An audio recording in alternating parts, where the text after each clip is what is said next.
So Rodolfo Llinás's identification of Parkinson's disease or movement disorders in the premotor area that regulates movement was one thalamicortical dysrhythmia.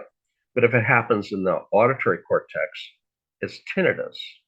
And literally, you'll have spots that carry different frequency information invading.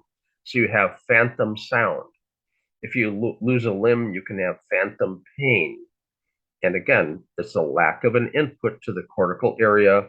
The alpha for the hand area that's missing basically will not have an input. It will slow down dramatically to about 6 hertz. And at that point, the face area, you touch the face and you feel it as pain in your hand. It's misplaced localization.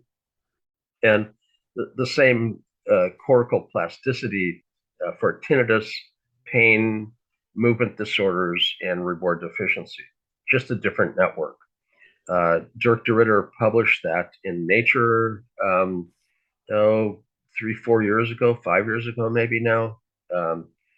And what they did is they programmed up the machine learning algorithm that they had that found tinnitus versus normal, and they turned that loose on the data set, and it basically ended up identifying the same problem with different locations, different networks.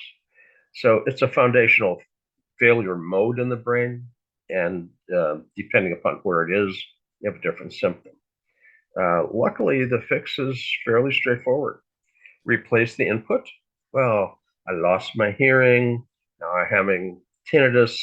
Well, for God's sakes, get a freaking hearing aid. Replace the input if you can. Now, not every input can be replaced. You can end up having a nerve problem that won't, no matter what your ear is hearing, it won't put something through. But if you can, replace the input. If you can't, I mean, you lost your limb, you're not going to replace the input from the limb that's lost. But you can put an implant in the brain that stimulates the area. So instead of having input from the brain to the cortex, you input on the cortex with an implant. And those are the implants that Dirk would put in to turn off tinnitus.